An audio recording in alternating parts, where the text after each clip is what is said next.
Duck and Percy enjoy their work at the harbor, pulling and pushing cars full of cargo to and from the quay. But one morning, the engines were exhausted. The harbor was busier than ever.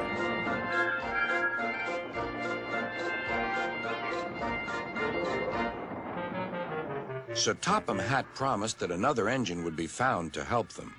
"Huh, it's about time," said Percy. "I ache so much I can hardly get my wheels to move," agreed Duck. They waited for the engine to arrive. It came as a shock when he did.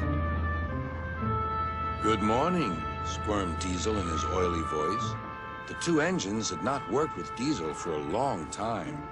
"What are you doing here?" gasped Duck. "Your worthy Sir Topham Hatt sent me.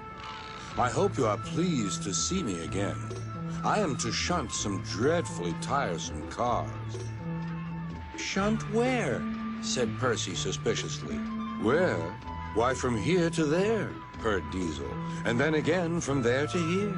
Easy, isn't it?" With that, Diesel, as if to make himself quite clear, bumped some cars hard. "Oh!" screamed the cars. "Grrr!" growled Diesel. Percy and Duck were horrified. They did not trust Diesel at all. They refused to work and would not leave their shed. Sir Topham Hatt was enjoying his tea and iced bun when the telephone rang. "So there's trouble in the harbor yard? I'll be there right away." Diesel was working loudly and alone. Cargo lay on the quay. Ships and passengers were delayed. Everyone was complaining about Sir Topham Hatt's railway. Percy and Duck were sulking in their shed. "What's all this?" demanded Sir Topham Hatt. "We're on strike, sir," said Percy nervously. "Yes," added Duck. "Beg pardon, sir, but we won't work with Diesel, sir." "You said you sent him packing, sir." "I have to give Diesel a second chance," replied Sir Topham Hatt. "I'm trying to help you by bringing Diesel here. Now you must help me. He was the only engine available." Percy and Duck went sadly back to work. Next morning, things were no better. Diesel's driver had not put his brakes on properly, and Diesel started to move. He went bump straight into Percy.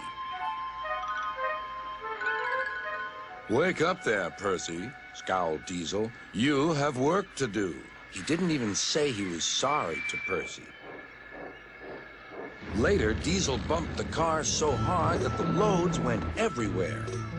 "What will Sir Topham Hatt say?" gasped Percy. "He won't like it," said Duck. "So who's going to tell him, I wonder? Two goody-goody tattletales like you, I suppose?" Percy and Duck did not want to be tattletales, so they said nothing. Diesel, thinking he could get away with his bad behavior, was ruder than ever. Next day, he was shunting freight cars full of china clay. He banged the cars hard into the buffers. The buffers weren't secure. The silly cars were sunk. Sir Topham Hatt heard the news. The cars were hoisted safely from the sea, but the clay was lost. Sir Topham Hatt spoke severely to Diesel. "The harbor master has told me everything. Things worked much better here before you arrived. I shall not be inviting you back. Now, Duck and Percy, I hope you won't mind having to handle the work by yourselves again." "Oh, no, sir. Yes, please, sir," replied the engines. Whistling cheerfully, they puffed back to work, while Diesel sulked slowly away.